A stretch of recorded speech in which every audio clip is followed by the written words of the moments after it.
Hello everybody and welcome back. My name is Penny, and don't worry, I didn't forget about you goblins and gremlins. I've just been very busy. Doing what exactly? Well, mainly working intense amounts of my actual job and crying at I saw the TV glow, which I definitely will make a video on one day. Outside of that, I've been watching Evangelion, and god, this show is amazing. Shout out Maverick in the Discord, you know who you are. Cowboy Bebop has historically been my favourite anime, but they put me onto Evangelion, and god, I think everyone in my life regrets that decision because it's all I'm talking about at the minute. It's all I'm talking about, and I haven't even finished the damn show. But anyway, fellas, let's talk about creativity today.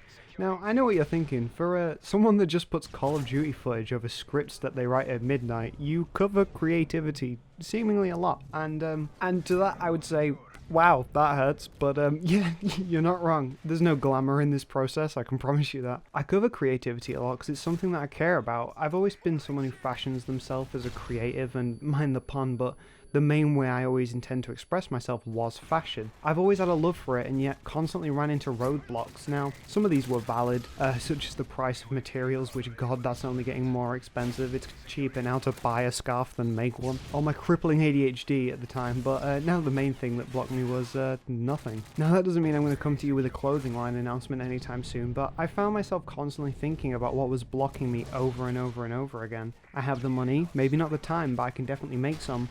And it's not like I have kids, and there's still a carnal desire and a passion to pursue fashion. So after a while, and a lot of time spent not producing anything of value, I realised what was blocking me, which was my own expectations. I have had a video that I've planned on producing for nearly 6 months now, about an album that I deeply care about. It's a rom-com by Jakey, and I've teased this on my Twitter, and spoke about it with people, yet sparingly worked on it, and I could never understand where this freezing would coming from.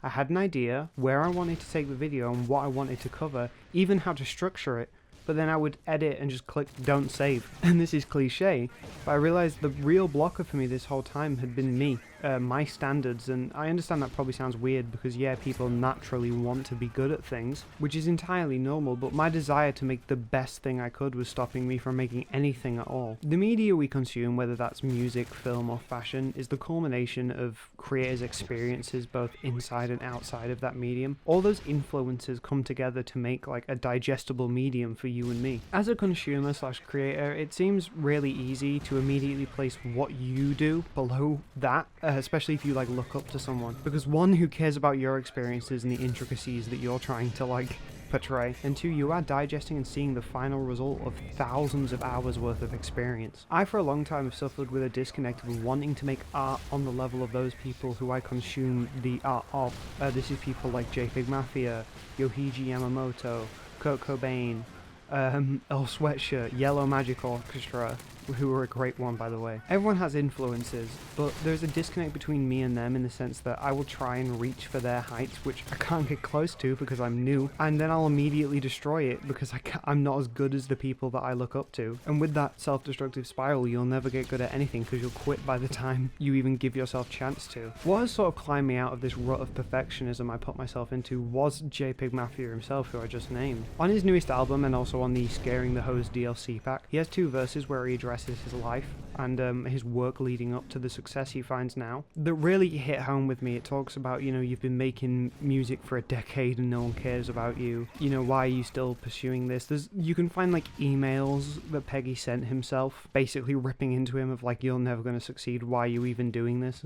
And I deeply understand that, but you know, you see where Peggy is now and you thank God that he never listened to himself because he's one of the best experimental musicians ever. Peggy makes a very experimental form of music, and his talent is in taking sounds that shouldn't work and blending them together to create beautiful moments. That style and his distinct form of expression isn't something that was publicly present until he made it so, which is extremely impressive, but it also means he had 10 years of mastering and experimenting with his music before he gained a quote-unquote knowable following. He made a brand of music that there was no real audience for the longest time, which under this idea of if it's not good I shouldn't make it, should never have happened, because he should have realized that what he was making wasn't consumable and objectively quote-unquote good, and given up.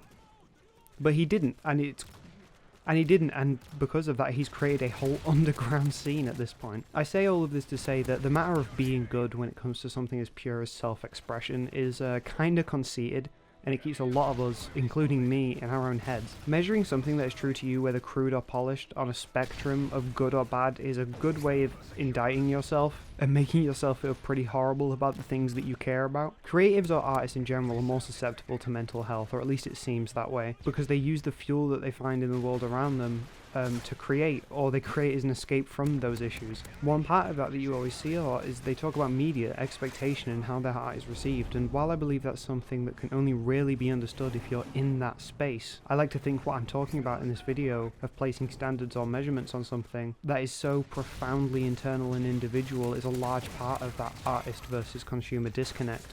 Of course I don't understand because I'm never going to be on the level that they are. For some people, one of the hardest things you will experience is being yourself unabashedly, and when you take steps to do that, knowing or expecting backlash, it's freeing and also terrifying, but you have to run with it. I guess what I'm urging is to create. A lot of life is spent doing a checklist of what we feel we need to do to be successful. But that isn't all there is. You have a spirit, you are a person, you have feelings and emotions that matter and are not just something for you to wrestle with to try and build discipline. You are real, you mean something. Everything you do means something to someone, especially you. Some people won't get it and they don't have to. No one got anywhere convincing people to get it.